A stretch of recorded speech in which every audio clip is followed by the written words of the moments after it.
الحمد للہ والصلاة والسلام علی نبی وآلہ وصحبہ وبارک وسلم۔ قال اللہ تعالی وتبارک فی القرآن المجید والفرقان الحمید۔ بسم اللہ الرحمن الرحیم۔ الذی خلق الموت والحیاۃ لیبلوکم ایکم احسن عملا۔ صدق اللہ مولانا العظیم وصدق رسولہ النبی الکریم الرؤوف الرحیم۔ اللہم نور قلوبنا بالقرآن وزین اخلاقنا بالقرآن وادخلنا الجنۃ بالقرآن ونجنا من النار بالقرآن۔ قال اللہ تعالی وتبارک فی شان حبیبہ مخبرا وآمرا ان اللہ وملائکتہ یصلون علی النبی یا ایہا الذین آمنوا صلوا علیہ وسلموا تسلیما۔ اللہم صلی علی سیدنا و مولانا محمد معدن الجود والکرم صلاۃ و سلاما علیک یا سیدی یا رسول اللہ وعلی آلک و اصحابک یا حبیب اللہ۔ حمد و صلاۃ اللہ جل وعلا اور رسول کریم صلی اللہ علیہ وآلہ وسلم کے حضور پیش کرنے کے بعد عالی مرتبت صدر مجلس حاضہ حضرت علامہ مولانا شفیق احمد مصطفی صاحب زیدہ مجدہ، شیخ الحدیث حضرت مولانا صاحبزادہ حامد رضا صاحب مصطفی زیدہ شرفہ، ذی وقار علماء کرام، سامعین، حاضرین، جیسا کہ آپ سب کے علم میں ہے کہ آج کی منعقدہ تقریب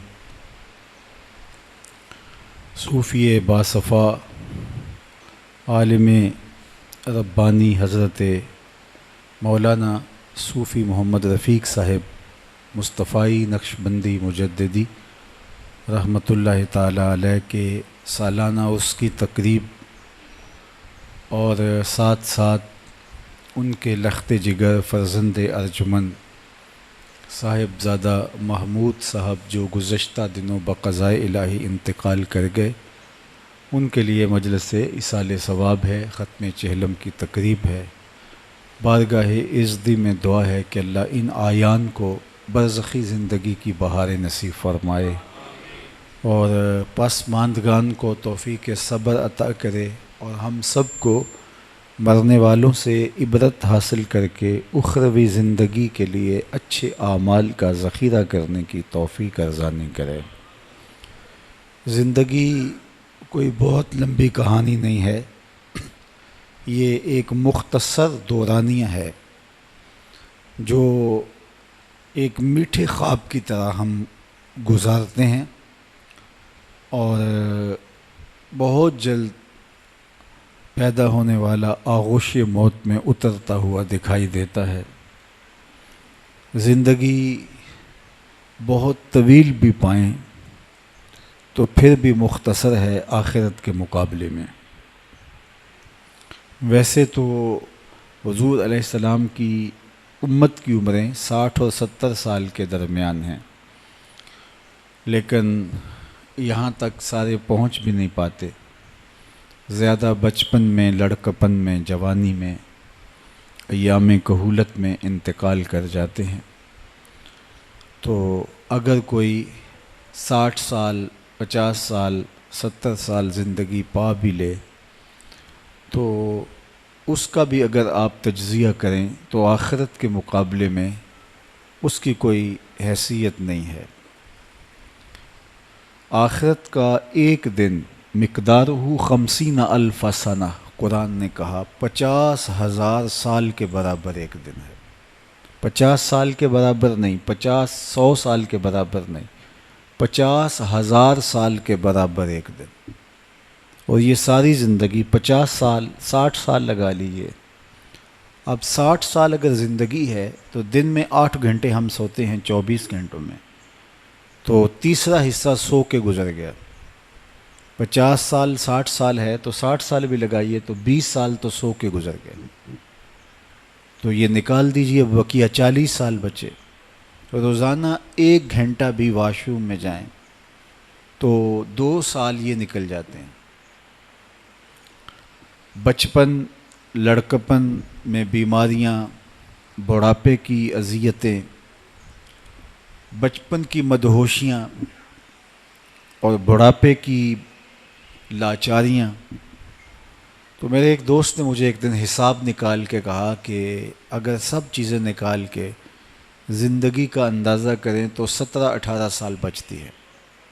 وہ آپ لیتے ہیں قربانی کا جانور تو وہ دکھنے میں 5 من کا ہوتا ہے، تو قصاب بولتا ہے کہ یہ ہے تو 5 من کا لیکن صافی گوشت 3 من ہوگا، کچھ انتڑیوں میں نکل جائے گا، کچھ کھال میں چلا جائے گا، کچھ سر اور پائے میں چلا جائے گا، تو جو صافی گوشت ہے وہ 3 من ہے، تو وہ دیکھنے میں 5 من کا ہے۔ تو زندگی دیکھنے میں 60 سال کی ہے، 50 سال کی ہے، لیکن جو صافی زندگی ہے وہ 17 سال، 18 سال، 20 سال لگا لیجئے، 25 سال لگا لیجئے۔ یہ ہے ٹوٹل زندگی جس کو ہم نے احتیاط سے گزارنا ہے۔ 15 سال تک تو بچہ نابالغ ہے، 14 سال تک، 13 سال نابالغ ہے، تو وہ اس عمر کا مواخذہ نہیں ہے۔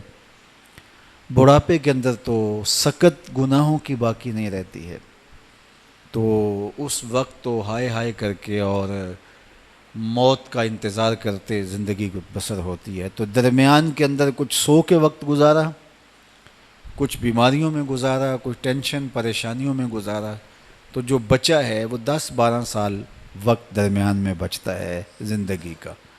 تو اسی کو اگر احتیاط سے گزار لیا تو ساری زندگی خوبصورت ہو گئی۔ یہی احتیاط سے گزارنے کا وقت ہے۔ 12 سال، 13 سال، چلو آپ 17، 18، 20 سال ہی لگا لیجئے، یہی ہے زندگی جو ہم نے ہوش و حواس میں گزارنی ہے اور جاگ کر کے بیدار رہ کے ہم نے بسر کرنی ہے۔ اس لیے حضرت داتا گنج بخش علی حجویری علیہ رحمہ کے مرشد شیخ ابو فضل الختلی علیہ رحمہ فرماتے ہیں الدنیا یوم ولنا فیہا صوم، دنیا ایک دن ہے اور ہم روزہ رکھ کے گزار رہے ہیں۔ تو گزر تو جائے گا دن اگر روزہ رکھ کے بھی گزارا ہو۔ ماہ صیام میں جب افطار کے لمحے آتے ہیں تو افطار کی مجلسیں بپا ہوتی ہیں، تو جب دعوت دی جاتی ہے تو یہ تھوڑا دیکھا جاتا ہے کہ تحقیق کریں کس نے روزہ رکھا ہے کس نے نہیں رکھا ہے، تو سب لوگوں کو دعوت پیش کر دی جاتی ہے، تو دسترخوان کے اوپر تو پھر سب آ کے بیٹھے ہوتے ہیں۔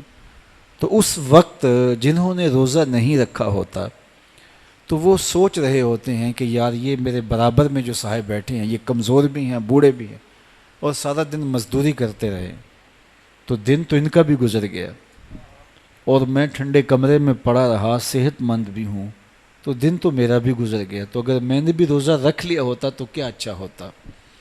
اور افطار کے وقت جو سرور، جو فرحت، جو ایک کیفیت جو روزے دار کو مل رہی ہوتی ہے وہ جس نے روزہ نہیں رکھا ہے اس کو نصیب نہیں ہو رہی ہوتی، بلکہ غیر مرئی سا پچھتاوا ہوتا ہے جو اس کے ساتھ جڑا ہوا ہوتا ہے، اور اس کو ایک شرمندگی کا احساس سا ہوتا ہے کہ میں کہاں کھڑا ہوں، میری حیثیت کیا ہے۔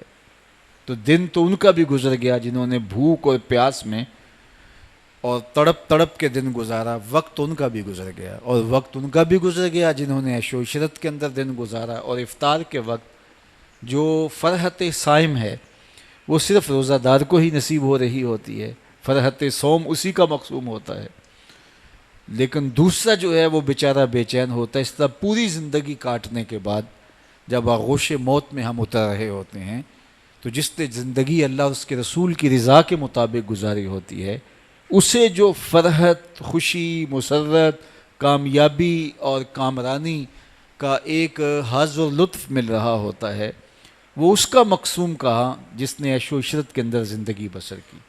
تو اس وقت وہ سوچتا ہے کاش کہ میں بھی زندگی احتیاط سے گزار لیتا، تو گزر ہی جانی تھی نا، آنکھ جھپکتے زندگی گزرتی ہے۔ میں اور آپ اگر دیکھیں تو کوئی 50 سال کا ہے، کوئی 60 سال کا ہے، کوئی 70 سال کا ہے، کوئی 20، کوئی 25، کوئی 30 سال کا، تو اگر ہم دیکھیں تو یہ کل کی بات ہے، ہم گلیوں میں کھیلتے تھے اور آج یہاں بیٹھے ہیں۔ تو یہ 60 سال 50 سال 45 سال گزرتے یوں ہی لمحے نہیں لگے. تو جب 40 سال 50 سال گزرتے ہوئے خبر نہیں ہوئی تو جو باقی ہماری زندگی ہے وہ 10 سال ہے، 10 دن ہیں، 10 سانسیں ہیں، تو وہ گزرتے کیسے پتہ چلے گا؟ تو اس لیے زندگی وہی ہے جو ہم نے با مقصد گزار دی اور اللہ رسول کی رضا میں بسر کی، ورنہ تیزی کے ساتھ زندگی گزر رہی ہے اور ہم لمحہ بلمحہ موت کے قریب ہو رہے ہیں. وہ میر تقی میر نے کہا تھا کہ وہ ریشم و کم خواب میں سرمست ہیں تو کیا ہوا، رات اس کی بھی کٹ گئی جو کہ اور تھا، برہنہ بدن تھا، بدن پہ زخم تھے، سردیوں کا موسم تھا، لباس بھی تار تار تھا، اور اس کو کوئی سرد ریت کے اوپر ڈال گیا اور وہ ٹھٹھرتی ہوئی رات میں سسک سسک کے رات بسر کرتا ہے. لیکن خیر رات جتنی بھی لمبی ہو آخر سپیدہ سحر تو نمودار ہوتا ہی ہوتا ہے. رات تو گزر ہی گئی نا، وہ کتنی اذیت میں اس نے رات کاٹی ہوگی لیکن گزر ہی گئی نا. تو وہ برہنہ بدن سہی، وہ زخموں سے چور سہی، بخار میں مبتلا سہی، سرد ٹھٹھرتی رات سہی، برستی بارش سہی، شدت کا جھاڑا سہی، لیکن گزر ہی گئی نا، چونکہ اس کا نقطہ انجام ہے. لیکن وہ رات پڑ گئی تو اس کا نقطہ انجام نہیں ہے. موت کو بھی موت آ جائے گی، مینڈے کی شکل میں لا کے موت کو ذبح کر دیا جائے گا، پھر نقطہ انجام ہی نہیں ہے. اب تو گھبرا کے یہ کہتے ہیں کہ مر جائیں گے، مر کے بھی چین نہ پایا تو کدھر جائیں گے؟ کوئی اور راستہ پھر آگے کھلتا ہی نہیں ہے. یہاں تو زندگی سے تنگ آ جائیں تو لوگ مر جاتے ہیں، چھٹکارا پا جاتے ہیں، خلاصی ہو گئی دنیا کے دکھوں سے، وہ جا رہا ہے کوئی شب غم گزار کے. لیکن وہاں پھر آگے تو کوئی موت نہیں ہے، وہاں تو موت کو بھی موت آ چکی ہے. فرمایا کہ ثم لا یموت فیہا ولا یحیا، پھر تم وہاں مرو گے نہیں، اور پھر کیا کہا؟ ولا یحیا، پھر جیو گے بھی نہیں. اگر زندگی پھنس گئی جہنم میں، اللہ کے قہر و غضب کا شکار ہو گئے، تو مرو گے اس لیے نہیں کہ موت نہیں ہوگی، اور جیو گے اس لیے نہیں کہ دائیں بائیں آگے پیچھے اوپر نیچے آگ ہی آگ ہوگی، وہ جینا کو جینا ہوگا. تو کہا نہ مرو گے نہ جیو گے. زندگی کتنی تلخ ہو جائے گی اگر تم نے اللہ کے حکموں کو چھوڑ کے اپنی خواہش کے مطابق زندگی گزاری. زندگی تو کٹ جاتی ہے، تخت و تاج پہ بھی گزرتی ہے، اور زندگی جو ہے وہ مشکل میں ڈال کر کے بھی فرائض کی ادائیگی، ٹھنڈے پانی سے وضو کر کے سردیوں میں اٹھ کے، اور سخت گرم موسموں کے اندر مسجد کی طرف چل کے آنے سے، تکلیف سہ کے، برداشت اذیتیں کر کے، زندگی تو وہ بھی گزرتی ہے. لیکن اصل جو زندگی اللہ کی رضا کے سانچے میں گزار دی، وہ آسانی سے گزری یا مشکل سے گزری، اصل زندگی وہ ہے. اور جو عیش و عشرت میں گزاری اور اللہ سے دور ہو کے گزاری، چاہے وہ مشکل بھی ہو تو پھر بھی اذیت نہ کی ہے، تو اصل زندگی وہی ہے جو اللہ کی یاد میں، اس کے ذکر میں، اس کی یاد میں گزار دی. ایک لونڈی تھی، وہ بادشاہ کے لیے سیج بچھایا کرتی تھی پھولوں کی، اور بادشاہ پھولوں بنی سیج کے اوپر سویا کرتا تھا. مدتیں ہو گئیں یہ کام کرتے ہوئے، یہ ذمہ داریاں نبھاتے ہوئے. تازہ پھولوں کی سیج بچھا دی جاتی اور بادشاہ اس کے اوپر رات کو استراحت کرتا. ایک دن اس نے سیج بچھائی اور دل میں ایسے خیال آیا کہ یہ پھولوں بھری سیج کے اوپر سونے کا کیا لطف ہوگا.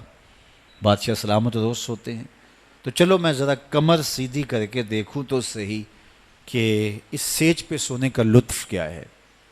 تو وہ سیج تیار کر کے ایک لمحے کے لیے لیٹ گئی. سارے دن کی تھکی تھی، فوراً آنکھ لگ گئی. پھر کہاں ہوش آئے. بادشاہ وقت پہ جب اپنے دیوان خانے سے پہنچا اپنے بیڈ روم میں، تو وہاں لونڈی کو سویا ہوا دیکھا سیج کے اوپر. تو بادشاہ تو اس حوالے سے بڑے غسیلے اور غیرت والے ہوتے ہیں، اس کو بڑا غصہ آیا کہ ایک لونڈی کی یہ جرت کہ بادشاہ کی سیج کے اوپر لیٹی ہوئی ہے. تو اس نے جلاد کو بلایا، کہا اس کو یہیں سے پکڑو، الٹا لٹکاؤ اور اتنا مارو کہ اس کی جان نکل جائے. باقیوں کو بھی عبرت ہو کہ بادشاہوں کی سیج کتنی مقدس ہوتی ہے. وہیں سے اس کے پاؤں میں زنجیریں باندھی گئی، الٹا لٹکا دیا گیا اور اس کو کوڑے مارنے شروع کیے گئے کہ تیری یہ جرت کہ بادشاہ کی سیج پہ لیٹ جائے. تو لونڈی چیختی روتی، پھر اس نے اچانک ہنسنا شروع کر دیا. تو بادشاہ نے جلادوں سے کہا رکو اور اسے پوچھو روتی کیوں ہے، اور اس سے یہ بھی پوچھو کہ ہنستی کیوں ہے۔ تو جلادوں نے پوچھا کہ روتی کیوں ہے اور ہنستی کیوں ہے۔ اس نے کہا رونے کی وجہ تو آپ کو معلوم ہے، جب ضرب لگتی ہے کوڑے کی تو جان نکلنے کو آتی ہے، میرا انگ انگ درد کر رہا ہوتا ہے تو کیوں نہیں روتی، میں تو چیخوں گی چلاؤں گی۔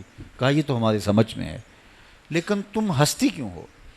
تو اس نے کہا کہ جب کوڑے لگتے ہیں اور تکلیف ہوتی ہے تو میں چیختی ہوں، اور پھر مجھے مان خیال آتا ہے کہ اس سیج پر میں چند لمحوں کے لیے سوئی اور اتنا عذاب سہ رہی ہوں، جس کو عمر بھر سوتے ہوئے وقت گزر گیا اس کا کیا بنے گا۔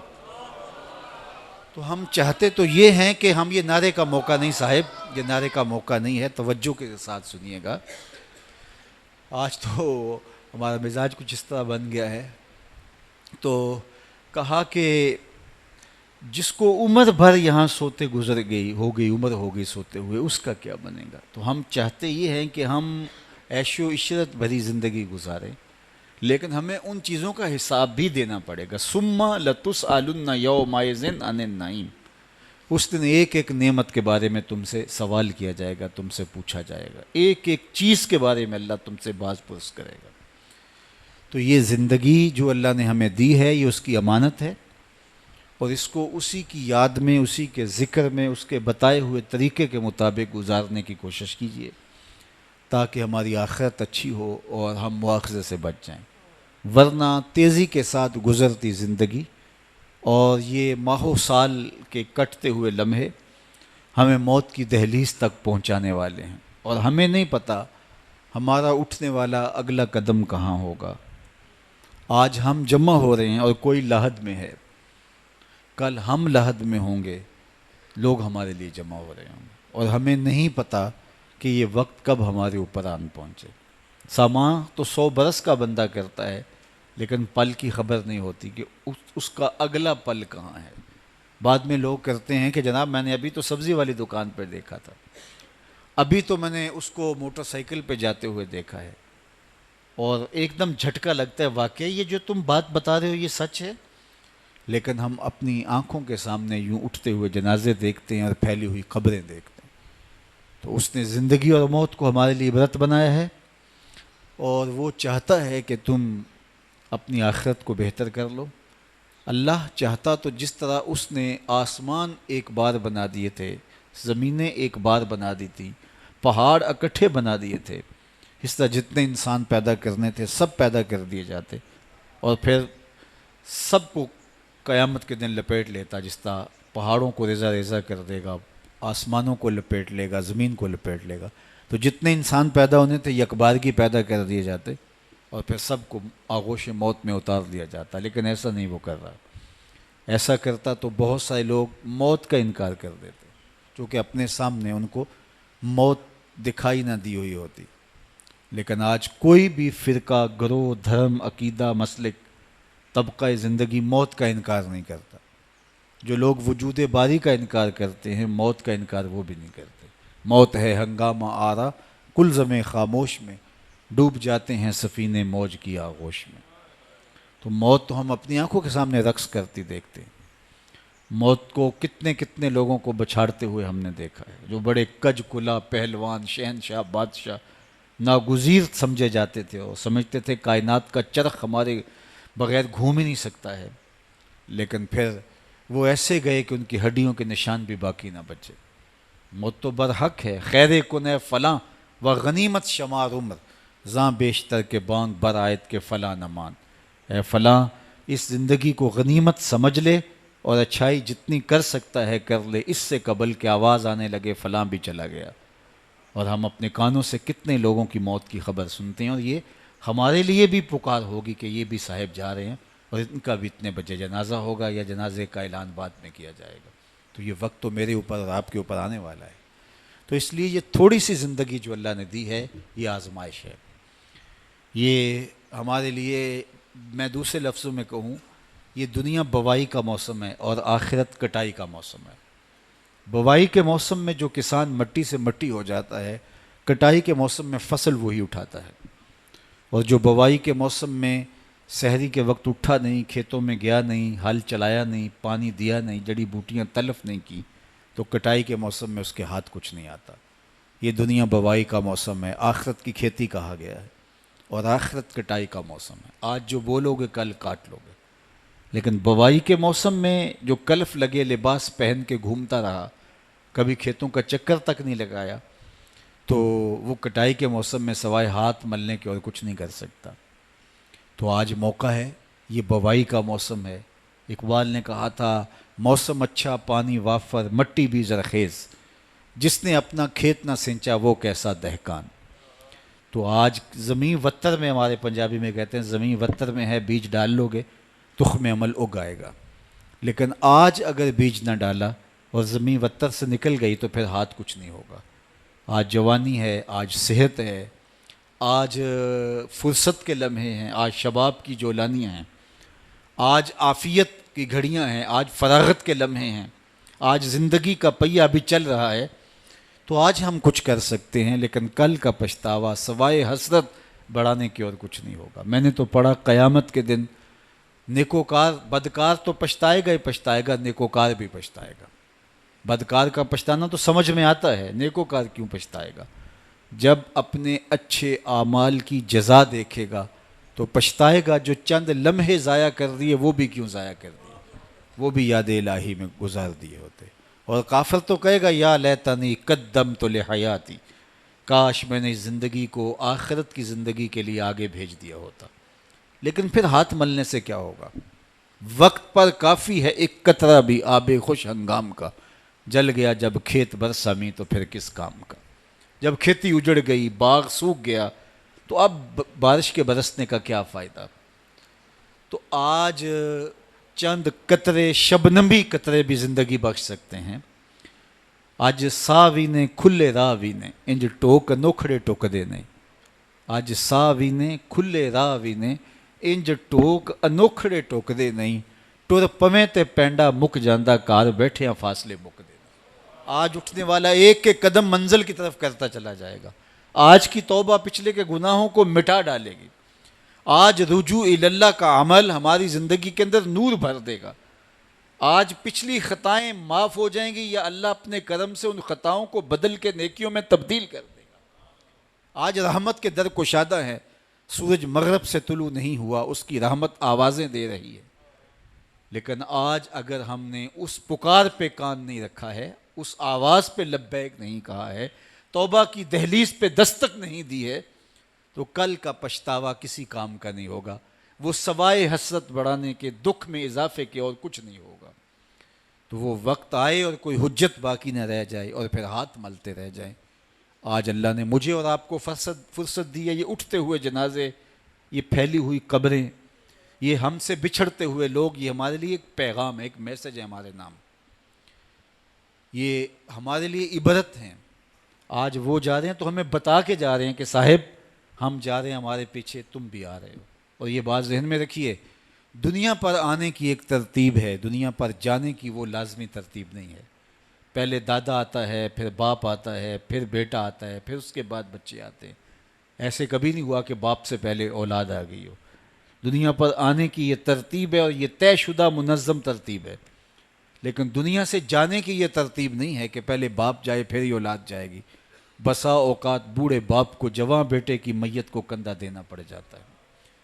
تو یہ دنیا سے کب کوئی جا سکتا ہے، مجھے اور آپ کو نہیں پتہ۔ یہ امر مخفی رکھا گیا ہے، اس لیے تاکہ ہم ہر لحظہ موت کے لیے تیار رہیں۔ موت کے لیے تیاری یہی ہے کہ ہم توبہ کی دہلیز پہ کھڑے رہیں، اپنے مالک کے حضور رجوع کرتے رہیں، اچھے اعمال کا ذخیرہ کریں، اور کسی کے حق ہمارے ذمے پر نہ ہو کہ ہم قیامت کے دن جو ہے وہ پچھتائیں۔ کسی نے اگر کسی کا حق غصب کیا، صرف 3 پیسوں کے عوض کے اندر، قیامت کے اندر یہ کرنسی تو ہمارے ساتھ ہوگی نہیں، یہ تو ہم یہیں چھوڑ دیں گے۔ یہ مال، یہ دولت، یہ بینک بیلنس یہیں چھوڑ کے چلے جائیں گے۔ یہ تو کفن بھی میلا نہیں ہونے دیں گے کہ بانٹ لیں گے۔ جاندی واری ڈرونا بنے ہوتے، ہاتھ نہ لاندے ڈر دے، جنہ لئی تو پاپ کمائے، اج کتھے نہیں تیرے کر دے۔ وہ تو کفن بھی میلا نہیں ہوں گے دیں گے، بانٹ لیں گے۔ تو آخرت میں سکہ رائج الوقت عمل ہوگا، تو پھر عمل لیے جائیں گے۔ تو جس نے کسی کا ایک ٹگا مارا ہوگا، 3 پیسے مارے ہوں گے، اس کے بدلے میں 700 نمازیں جو باجماعت پڑھی گئی ہیں وہ لے لی جائیں گی، اور جو لوگوں کے پلاٹ ہڑپ کر گئے ہیں، رشوتیں، زیادتیاں، جور و ظلم اور لوگوں کے ساتھ زیادتیاں اور لوگوں کا مال ہتھیانا، خون نچوڑنا، اذیتیں دینا، تو کس طرح وہ قیامت کے دن عہدہ برا ہو سکیں گے؟ تو آج اللہ کی رحمت کے در کشادہ ہیں، اور اس کی رحمتیں آواز دے رہی ہیں، آجو پلٹ کے میری رحمت کے دروازے کھلے ہیں۔ اللہ اکبر، یا ایھا الانسان ما غرک بربک الکریم، اے انسان پلٹ کے آ جاتے ہیں، رب بڑا ہی کریم ہے۔ مجھے بتاؤ، یوں بھی کوئی آواز دیتا ہے؟ یوں بھی کوئی پکارتا ہے؟ بھاگے ہوئے مجرم کا تعاقب کیا جاتا ہے، کبھی یوں بھی پیار سے اس کو بلایا جاتا ہے؟ لیکن 70 ماؤں سے زیادہ پیار کرنے والا رب پکار پکار کے کہہ رہا ہے، او بھاگنے والے آجا پلٹ کے، تیرے رب کا دروازہ کھلا ہوا ہے۔ وہ یہ نہیں دیکھے گا تو نے جرم کتنے کیے، وہ یہ دیکھے گا تو پلٹ کے آئے گا، آ گیا ہے۔ اور وہ تیرے گناہ نہیں دیکھے گا، تیرے آنے کو دیکھ کے تیرے گناہوں کو بدل کے نیکیوں میں تبدیل کر دے گا۔ جتنا بڑا گناہ گار ہے اتنا بڑا نیکوکار بن جائے۔ آ تو صحیح، آنا تو نے ہے ہی، پھر جو کفن میں منہ چھپا چھپا کے آتا پھرے گا، پھر جو تجھے لوگ اٹھا کے لائیں گے۔ اچھا نہیں ہے کہ اپنے قدموں سے خود ہی چل کے آ جا، آج کھلے منہ آ جا، اس کی رحمتیں تیرے استقبال کرنے کے لیے منتظر ہیں۔ آج وہ آواز دے کے کہہ رہا ہے، آجا میری رحمتیں تیری منتظر ہے۔ ما غرک بربک الکریم، تجھے کریم رب سے کس نے مغرور کر دیا؟ تکبر میں، رعونت میں مبتلا ہو گیا، تو اپنے مالک کی دہلیز کو چھوڑ گیا۔ آجا پلٹ کے، وہ کریم تجھے بلا رہا ہے، اور دیکھ اس کا رشتہ کتنا گوڑا ہے۔ اللہ ذی خالقہ کا، اس نے تجھے پیدا کیا ہے، وہ تیرا خالق لگتا ہے۔ اللہ اکبر، یعنی وہ تجھے بلا رہا ہے جس کا تیرا رشتہ اتنا گہرا ہے کہ وہ تیرا خالق لگتا ہے۔ ماں کو جو اولاد سے پیار ہے، دنیا کے کسی ترازو پہ وہ پیار تولا جا سکتا ہے؟ ماں کی محبت کا کہیں وزن ہو سکتا ہے؟ آج کل یہ آپ کے بھی تھوڑا سا آگے گزریں تو اتنے بڑے ترازو گاڑ دیے گئے ہیں جہاں پورا کنٹینر تول لیا جاتا ہے۔ تو میں دوستوں کو کہتا ہوں کہ آج اتنے بڑے بڑے ترازو ایجاد ہو گئے ہیں کہ جہاں کنٹینر توڑ لیے جاتے ہیں، پہاڑ توڑ لیے جاتے ہیں آج جدید دنیا کے اندر، لیکن کوئی ترازو ایسا آج تک ایجاد نہیں ہوا جس پر ماں کے پیار کو بھی تولا جا سکے۔ اس کے سینے میں جو تڑپتی ہوئی ممتا رکھی گئی ہے، محبت کا جو جہاں آباد کر دیا گیا ہے، الفتوں کی ایک کائنات ماں کے سینے میں رکھ دی گئی ہے، اس کا نعم البدل کیا بدل بھی موجود نہیں ہے۔ ماں جب بولتی ہے تو اس کے لہجے میں جبریل بولتا ہے، ماں جب مسکراتی ہے تو لگتا ہے جنت کی ساری کلیاں کھل اٹھی ہیں۔ وہ سینے میں درد، وہ درک، وہ محبت، وہ کائنات، وہ انوکھا پیار جو اولاد کے لیے رکھتی ہے، یہ اتنا پیار ماں کے سینے میں پیدا کیسے ہوا؟ تو آپ کے پاس ایک ہی جواب ہوگا، اس لیے کہ ماں نے اولاد کو جنم دیا ہے۔ تو میں یہاں آپ کی توجہ چاہوں گا، جس ماں نے اولاد کو جنم دیا ہے وہ اتنا پیار کرتی ہے، تو جس رب نے خلق کیا ہے وہ کتنا پیار کرتا ہوگا۔ میں آپ کی توجہ چاہوں گا، مجھے اور کوئی نہیں چاہیے، صرف توجہ چاہیے گا، صرف نظارے کے لیے جنبش مژگاں بھی بھار ہے، نرگس کی آنکھ سے تجھے دیکھا کرے کوئی۔ تو میری آرزو یہ ہے کہ آپ کی تمام تر توجہ میری جانب مبذول ہوں تھوڑے وقت میں۔ جس شدت کی گرمی میں آپ بیٹھے ہیں مجھے اس کا احساس ہے، تو میں چاہوں گا کہ چند باتیں آپ تک پہنچ جائے۔ تو جو ماں اتنا پیار کرتی ہے وہ اس لیے کہ ماں نے جنم دیا ہے، تو جس نے جنم دیا ہے وہ اتنا پیار کرتی ہے، تو جس رب نے خلق کیا ہے وہ کتنا پیار کرتی ہے۔ تو ماں کی دہلیز چھوڑ کے بیٹا بھاگ جائے تو ماں آواز دیتی نا، پتر کہاں بھاگ رہا ہے، آجا پلٹ کے، اتنی ٹھنڈی چھاؤں کہیں نہیں ملے گی، اتنا پیار تجھے کہیں سے نہیں مل سکتا، آجا پلٹ کے۔ مائیں تو مائیں ہوتی ہیں، اور اولاد کے لیے ان کے سینے میں جو تڑپتی ہوئی ممتا ہوتی ہے، اور پیار کا جو ایک آباد جہاں ہوتا ہے، وہ ایک الگ ہی کائنات ہے، وہ ایک الگ ہی جہاں ہے۔ وہ کہتے ہیں نا کہ کسی نے کہا کہ میں تو تیرے سے تب راضی ہوں گی کہ تو اپنی ماں کا کلیجہ نکال کے لائے گا۔ تو وہ بدمست عاشق اپنی ماں کی آرزو، اپنی محبوبہ کی آرزو کو پورا کرنے کے لیے اس عمل سے بھی گزر گیا، اور ماں کا کلیجہ چیرا اور تشتری میں رکھ کے اپنی محبوبہ کے لیے اس کا کلیجہ لا رہا تھا۔ تو راستے میں ٹھوکر لگی تو ماں کے کلیجے سے آواز آئی کہ پتر سٹ تو نہیں لگی۔ یہ ماں کے پیار کا روپ ہے، یہ ماں کی محبت کے بکھرے ہوئے رنگ ہیں، یہ چھلکتا ہوا اجالا اور نور اور روشنی ہے۔ ماں اتنا پیار کرتی ہے، اللہ اکبر. تو ماں کو اتنا پیار اس لیے ہے کہ اس نے جنم دیا اور رب نے تو خلق کیا دست قدرت سے. تو ماں کی دہلیز چھوڑ کے بچہ بھاگ جائے تو ماں کہتی ہے پتر آ جا واپس پلٹ کے. اور جب بیٹا پلٹ کے آتا ہے تو ماں سب بھول جاتی ہے کہ اس نے کیا کیا تھا. تو جو 70 ماؤں سے زیادہ پیار کرتا ہے اس کی بھی آوازیں آ رہی ہیں, لا تقنطوا من رحمت اللہ, آجا پلٹ کے میری رحمت سے نا امید نہ ہونا. میں یہ نہیں دیکھوں گا تو مجرم کتنا بڑا ہے, میں یہ دیکھوں گا تو میری دہلیز سے پلٹ کے آ گیا ہے. تو اس کی رحمتیں بندے کو پکار رہی.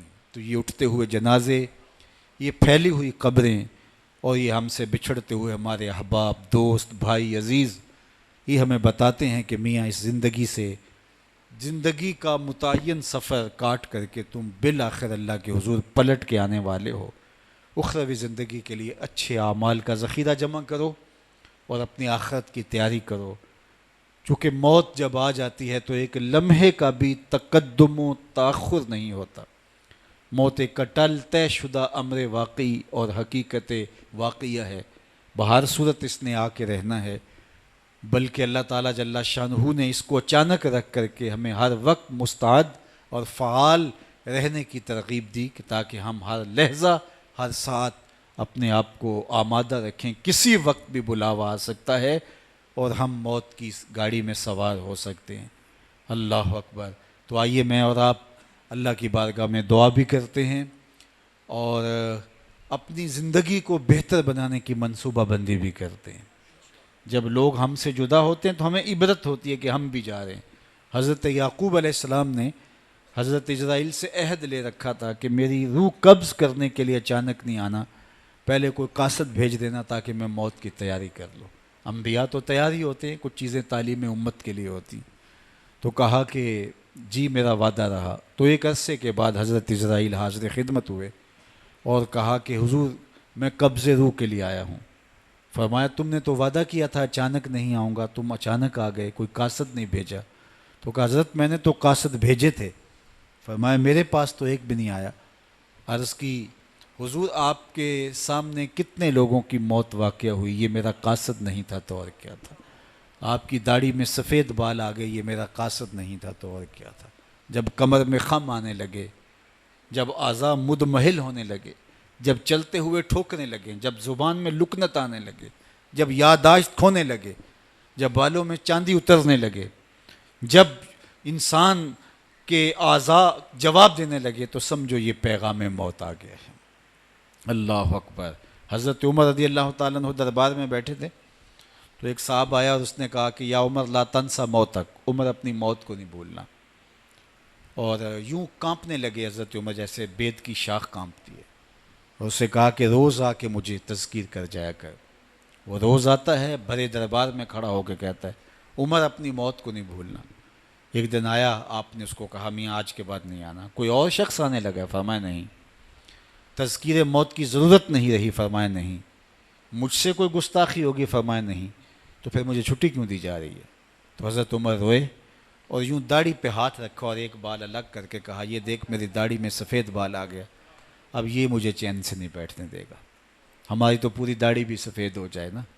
میاں صاحب نے کہا ہڈیاں کھڑکن, ہڈیاں کمبن گوڈے کھڑکن تے اڑ گیا لک تیرا, اجے بھی بدیوں باز نہ آئوں جیو مرد دلیرا, فما اصبرہم علی النار. اللہ قرآن میں فرماتا ہے کتنا حوصلہ ہے لوگوں کا آگ پر, کتنی ڈٹائی کے ساتھ کہہ دیتے ہیں یہ جہاں مٹھا گلا کس نے ڈٹھا. قبرستانوں میں جا کے دیکھو کس کس نے دیکھا ہے آخر والا جہاں. حضرت سیدنا غوث اعظم الشیخ عبد القادر الجیلانی علیہ رحمہ و رضوان فرماتے جاؤ قبرستانوں میں جا کر دیکھو کیسے کیسے حسینوں کی مٹی خراب ہو رہی ہے. جو بدن پہ چٹکی مٹی نہیں پڑنے دیتے تھے آج ان کے کفن بھی تار تار ہو گئے. خیر کنے فلاں و غنیمت شمار عمر زاں بیشتر کے بانگ برائت کے فلاں نماد. تو نے بھی چلے جانا ہے, یہاں بیٹھ نہیں رہنا. یہ اٹھتے ہوئے جنازے تجھے عبرت دیتے ہیں, یہ پھیلی ہوئی قبریں تمہیں بتاتی ہیں کہ میاں تم بھی اسی مٹی کا رزق بننے والے ہو, تم ہی یہی چادر اوڑھ کے سونے والے ہو. تم دو لباس کے دو کپڑوں کے اندر, دو سفید چادروں کے اندر ملبو. کہاں گئی وہ پوشاکیں, کہاں گئے وہ برانڈ, کہاں گئے وہ تمہارے قیمتی بیڈ, اور کہاں گئے اے سی لگے ماحول سے آراستہ کمرے، امیر ہے یا غریب ہے وہ 2 گز زمین اور وہی مٹی کا اوڑھنا، مٹی کا بچھونا، وہی 2 گز کفن، وہی کل کائنات، اور وہاں جو کیے ہوئے عمل ہیں وہی سکہ رائج الوقت ہوگا۔ تو قبل اس سے کہ وہ وقت آ جائے اور پھر ہاتھ ملے، فلاں چیخ چیخ کے کہتا تھا مجھے اس کی بات سن لینی چاہیے تھی، فلاں پکار پکار کے کہتا تھا اس کی آواز پہ کان دھرنا چاہیے تھا، فلاں اٹھتا ہوا جنازہ مجھے عبرت دے دیتا، فلاں بندے نے مجھے یہ کہا تھا اس کی بات پہ کاش میں عمل کر لیا ہوتا۔ لیکن اس دن پچھتاوے سے کیا ہوگا؟ آج کا پچھتاوا کل کی بہتری کا ضامن ہو سکتا ہے، آج کا پچھتاوا زندگی بدل ہو سکتا ہے، آج کا پچھتاوا توبہ کا سبب و ذریعہ ہو سکتا ہے، آج کا پچھتاوا دل کے میل اتار سکتا ہے، اور کل کا پچھتاوا سوائے حسرت بڑھانے کے، سوائے دکھ بڑھانے کے، سوائے تکلیف میں اضافے کے اور کچھ نہیں ہوگا۔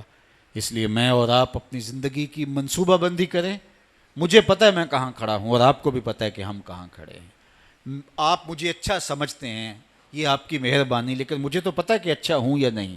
میں آپ کو اچھا سمجھتا ہوں لیکن آپ کو تو پتہ ہے کہ آپ کہاں کھڑے ہیں۔ اس لیے اپنے ضمیر میں جھانک کر کے دیکھیے، اپنے من میں اتر کر کے دیکھیے، اپنا محاسبہ کیجئے، اپنے اعمال کا تجزیہ کیجئے، جو نیکیاں کی ہیں اور جو برائیاں کی ہیں ان کا اندازہ کیجئے۔ جو برائیاں کی ہیں وہ تو کنفرم برائیاں ہیں، اور جو نیکیاں کی ہیں ذرا دیکھیے وہ نیکیاں ہیں یا ریا کے لیے کی ہیں، دکھلاوے کے لیے کی ہیں۔ نیکیاں کسی کو دکھلانے کے لیے کی ہیں، کس مقصد کے لیے نیکیاں کی ہیں؟ تھوڑی سی ریا بھی شرک بتائی گئی ہے۔ ساری محنت کہیں ضائع تو نہیں چلی گئی، ہمارے پاس ہے کیا؟ ہمارے دامن میں گناہ ہے تو لتھڑے بڑے ہم، سویر سے لے کر شام تک، چغلی غیبت سے لے کے بدکاریوں تک، نگاہوں کی بدکاریوں سے لے کر کے سوچوں کی بدکاریوں تک ہم کہاں کہاں پڑے رہتے ہیں، اور دوسری جانب ہمارے پلے میں نیکیاں کتنی ہیں ہمیں سارا پتہ ہے۔ ایک تو نامہ اعمال قیامت کے دن تولا جائے گا، ہم خود اپنے ضمیر کی عدالت میں ترازو گاڑ کے تولے۔ حضرت عمر فرمایا کرتے تھے حاسبو قبل ان تحاسبو، اس سے قبل کہ تمہارا حساب کیا جائے تم اپنا حساب پہلے ہی خود کر لو۔ کبھی آپ عمرے پہ جاتے ہیں یا بیرون ملک سفر کرتے ہیں تو وہاں سامان باندھ کر کے پہلے تول رہے ہوتے ہیں کہ ایئرپورٹ پہ پریشانی نہ ہو۔ حالانکہ ایئرپورٹ پہ اگر 2-4 کلو سامان بڑھ بھی گیا تو کوئی بات نہیں، 4 ریال دے کے آپ سامان لا سکتے ہیں، لیکن اس کے باوجود آپ وہاں کسی سے ترازو مانگ کے بار بار اپنے پیس تول رہے ہوتے ہیں کہ جناب ایئرپورٹ پہ جا کے پریشانی نہ ہو۔ تو اس دنیا پر بھی اعمال تول لو، کہیں نزاع کے وقت پریشانی نہ ہو، کہ حشر کے وقت جب اعمال تلنے لگے تو وہاں پریشانی نہ ہو۔ تو یہ تھوڑا سا وقت ہے، یہ زندگی مختصر ہے، اور ہم تیزی کے ساتھ موت کی طرف بڑھ رہے ہیں۔ حضرت سیدنا علی المرتضیٰ رضی اللہ تعالیٰ عنہ فرماتے ہیں یہ تمہاری سانسیں جو ہیں یہ موت کی طرف اٹھتے ہوئے قدم ہیں۔ تم سمجھتے ہو ہم بڑے ہو رہے ہیں لیکن حقیقت میں تم چھوٹے ہو رہے ہو، چونکہ گنتی جب الٹی شروع ہو جائے تو کام جلدی 0 پر پہنچتا ہے۔ کبھی آپ اشارے پہ رکے ہوں تو 60 سے نیچے آ رہی ہو یا 70 سے یا 120 سے، تو کام تو 0 پہ آ جاتا ہے، اور جب کام 0 پہ آ جاتا ہے تو پھر لال بتی جل جاتی ہے۔ اللہ اکبر۔ تو یہ تیزی کے ساتھ زندگی گزر رہی ہے، اور ہم کوئی 60 سے نیچے آ رہا ہے، کوئی 55 سے نیچے آ رہا ہے، کوئی 50 سے نیچے آ رہا ہے، اور جب 0 تک آ جائیں گے پھر اس سے آگے تو کچھ بھی نہیں ہے۔ تو یہ الٹی چلنے والی گنتی ہمیں کچھ بتا رہی ہے، ہم بڑے نہیں ہو رہے، ہم چھوٹے ہو رہے ہیں۔ حضرت امام راضی فرماتے ہیں کہ ایک بزرگ تھے، وہ فرماتے ہیں مجھے یہ سمجھ نہیں آتی جو قرآن نے کہا ان الانسان لفی خسر، بے شک انسان خسارے میں ہے۔ تو کہتے ہیں میں ایک دن سمرقند کے بازار سے گزر رہا تھا، اور ایک آدمی پھٹے پہ رکھ کے برف بیچ رہا تھا اور ساتھ آواز بھی لگا رہا تھا۔ آج کل تو یہ پاپڑ بیچنے والے بھی آواز لگاتے ہیں، تو اس زمانے میں وہ پتھر کی سل پر یا پھٹے پہ برف رکھ کے بیچ رہا تھا اور ساتھ آواز لگا رہا تھا۔ اور آواز کیا تھی؟ ارحمو ارحمو الا من یذوب راس مالہ، وہ گزرنے والوں میرے پہ ترس کھاؤ، مجھ سے برف لیتے جاؤ، میں ایسا تاجر ہوں جس کا راس المال پگھلتا جا رہا ہے۔ چونکہ برف ایک ایسا سودا ہے، اگر وقت پہ بک گیا تو 4 آنے بچ جائیں گے، اگر وقت پہ فروخت نہیں ہو سکا تو مہنگا بھی ہو جائے تو سودا ہی نہیں ہوگا تو فائدہ کیا ہوگا۔ آپ تیل بیچتے ہیں تو ہو سکتا ہے کہ آج نہ بکا تو کل 30 روپے ویسے مہنگا ہو جائے اور آپ کروڑوں روپے کے فائدے میں چلے جائیں، لیکن برف ایک ایسا سودا ہے کہ آج اگر نہیں فروخت ہوا کل مہنگا بھی ہو گیا تو پلے کچھ نہیں. یہ پھولوں کے ہار بیچنے والے بھی اگر جلدی جلدی بیچ لیں تو بیچ لیں. یہ کھانا بیچنے والوں کا بھی یہ مثال ہے. تو وہ برف بیچ رہا تھا اور کہتا تھا لوگوں میرے پہ رحم کرو, مجھ سے برف لیتے جاؤ, میں ایسا تاجر ہوں جس کا راس المال پگھلتا جا رہا ہے. تو وہ کہتے ہیں جب اس نے یہ آواز لگائی نا تو میرے قدم ٹھہر گئے اور میں اس کے قریب گیا اور میں نے کہا مجھے ان الانسان لفی خسر کا ترجمہ سمجھ میں آ گیا. جس طرح تیری برف پگھلتی جا رہی ہے میری زندگی پگھلتی جا رہی ہے. تیری برف قطرہ قطرہ پگھل رہی ہے اور میری زندگی سانس سانس پگھل رہی ہے. اور اگر تو اب برف بیچ لیتا ہے, اس کے بدلے درہم, دینار, پارچہ جات, غلہ جات لے لیتا ہے, تجھے 4 آنے بچ جائیں گے. اور میں بھی زندگی کے بدلے درود پڑھ لیتا ہوں, اس زندگی کے بدلے سجدہ کر دیتا ہوں, دکھی کے کام آ جاتا ہوں, پریشان حال کی مدد کر دیتا ہوں, تو یہ میری سانسیں, ورنہ سو کے بھی گزر جائیں گی. تو یہ زندگی کٹ رہی ہے اور میں اور آپ لمحہ لمحہ موت کے قریب ہو رہے ہیں. تو قبل اس سے کہ کوئی حجت باقی نہ رہے, مجھے اور آپ کو اپنی آخرت کے لیے اچھے نیک اور صالح اعمال بجا لانے کی کوشش کرنی چاہیے. بارگاہ ایزدی میں بصمیم قلب دعا ہے کہ اللہ ہمارے مرحوم بھائی کی مغفرت فرمائے اور ہمارے بزرگ علامہ صوفی محمد رفیق صاحب رحمۃ اللہ تعالیٰ علیہ کی قبر کو منور کرے, ان کی خدمات دینیہ کو اپنی بارگاہ میں قبول فرمائے. انہوں نے زندگی کے شب و روز اعلاء کلمت الحق کے لیے, اسلام کی سربلندی کے لیے اور خدمت دین بطین کے لیے بسر کیے, اور آج ان کی اولاد اس راہ پہ گامزن ہے. اللہ یہ سلسلہ قیامت تک اس نسل میں باقی رکھے اور اپنی خاص عنایتوں اور کرم نوازیوں کا حظ وافر دے. وآخر دعوانا ان الحمدللہ رب العالمین. تمامی اب آپ تشریف رکھیں, مختصر سا ختم پاک اور دعا ہوگی, اس کے بعد پھر انشاءاللہ لنگر شریف کا اہتمام. اعوذ باللہ من الشیطان الرجیم, بسم اللہ الرحمن الرحیم. قل يا أيها الكافرون لا أعبد ما تعبدون ولا أنتم عابدون ما أعبد ولا أنا عابد ما عبدتم ولا أنتم عابدون ما أعبد لكم دينكم ولي دين. بسم الله الرحمن الرحيم. قل هو الله أحد الله الصمد لم يلد ولم يولد ولم يكن له كفوا أحد. بسم الله الرحمن الرحيم. قل هو الله أحد الله الصمد لم يلد ولم يولد ولم يكن له كفوا أحد. بسم الله الرحمن الرحيم. قل هو الله أحد الله الصمد لم يلد ولم يولد ولم يكن له كفوا أحد. بسم الله الرحمن الرحيم. قل أعوذ برب الفلق من شر ما خلق ومن شر غاسق إذا وقب ومن شر النفاثات في العقد ومن شر حاسد إذا حسد. بسم الله الرحمن الرحيم. قل أعوذ برب الناس ملك الناس إله الناس من شر الوسواس الخناس الذي يوسوس في صدور الناس من الجنة والناس. بسم الله الرحمن الرحيم. الحمد لله رب العالمين الرحمن الرحيم مالك يوم الدين. إياك نعبد وإياك نستعين. اهدنا الصراط المستقيم صراط الذين أنعمت عليهم غير المغضوب عليهم ولا الضالين آمين. بسم الله الرحمن الرحيم. ألف لام ميم. ذلك الكتاب لا ريب فيه هدى للمتقين الذين يؤمنون بالغيب ويقيمون الصلاة ومما رزقناهم ينفقون والذين يؤمنون بما أنزل إليك وما أنزل من قبلك وبالآخرة هم يوقنون أولئك على هدى من ربهم وأولئك هم المفلحون. إن رحمة الله قريب من المحسنين وما أرسلناك إلا رحمة للعالمين.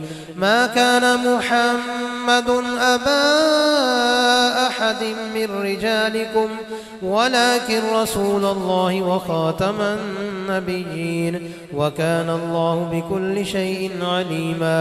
إن الله وملائكته يصلون على النبي يا أيها الذين آمنوا صلوا عليه وسلموا تسليما. الصلاة والسلام عليك يا سيدي يا رسول الله وعلى آلك وأصحابك يا حبيب الله.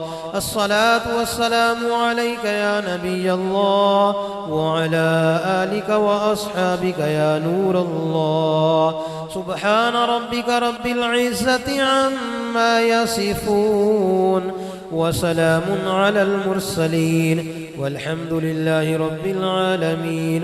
الله أكبر الله أكبر لا إله إلا الله والله أكبر الله أكبر ولله الحمد. الحمد لله رب العالمين والصلاة والسلام على أشرف الأنبياء والمرسلين.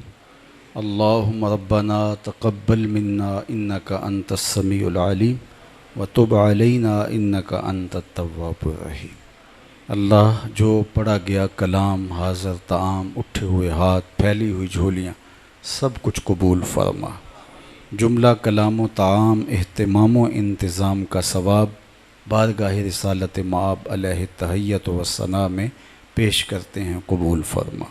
حضور علیہ السلام کے توسل سے جمیع انبیاء علیہم السلام ان کی امتوں کی روحوں کو، بالخصوص حضور کی ساری امت، جملہ اصحاب، اہل بیت اطہار، شہدائے بدر و حنین، احد، کربلا، تابعین، تبع تابعین، ائمہ دین، مجتہدین، تمام خانوادہ طریقت کے بزرگان دین کی ارواح کو پیش کرتے ہیں، قبول فرما. بالخصوص عالم بعمل، عالم ربانی حضرت مولانا صوفی محمد رفیق صاحب رحمۃ اللہ تعالی علیہ کی روح کو پیش کرتے ہیں، قبول فرما. صاحبزادہ محمود صاحب کی روح کو پیش کرتے ہیں، اللہ قبول فرما.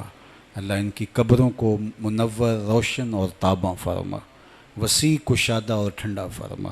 اپنی خاص عنایتیں ان کی برزخی زندگی کے شامل حال فرما. اپنی کرم نوازیوں اور رحمتوں سے مالا مال فرما. پسماندگان کو توفیق صبر عطا کر دے. اللہ اس خاندان کو خدمات دینیہ کی مزید توفیقات ارزانی فرما. اپنی عنایتوں کا حظ وافر عطا کر دے. جتنے لوگ آئے اللہ سب کو خیر کی راہوں پہ رکھنا، سچی توبہ کی توفیق نصیب فرمانا. اللہ ہمیں مرنے والوں سے عبرت حاصل کر کے اخروی زندگی کے لیے اچھے اعمال کا ذخیرہ کرنے کی توفیق عطا کرنا. صالحیت کے اجالوں میں زندگی گزارنے کی توفیق نصیب کرنا. اٹھے ہوئے ہاتھ خالی نہ پھیرنا، پھیلی ہوئی جھولیاں رحمتوں سے بھر دینا. اللہ میرے وطن کو معیشت کا جمال اور معاشرت کا حسن عطا کر دینا. نیک، صالح، دیانتدار، غیرت مند حکمران نصیب فرمانا. اللہ اس ملک کو اپنی خاص کرم نوازیوں سے مالا مال کر دینا. اس ملک کو ہر طرح کی برکتوں سے مالا مال کر دینا. پورے عالم اسلام کی خیریت اور برکت ان کا مقسوم فرما دے. اللہ عالم اسلام کو وہ غلبہ، وہ قوت، وہ شوکت، وہ حشمت نصیب فرما کہ تیرے محبوب کی ناموس کی طرف کوئی میلی آنکھ سے دیکھنے کی ہمت بھی نہ کر سکے. وہ طاقت اور توانائی اس امت کا مقسوم فرما دے. دشمنان اسلام کو غارت فرما. امت کو یکجہتی کا نور عطا کر دے. باہمی محبت، الفت نصیب کر دے.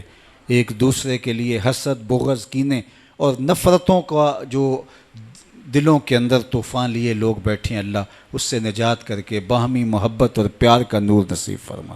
وصلی اللہ تعالی علی النبی الامین.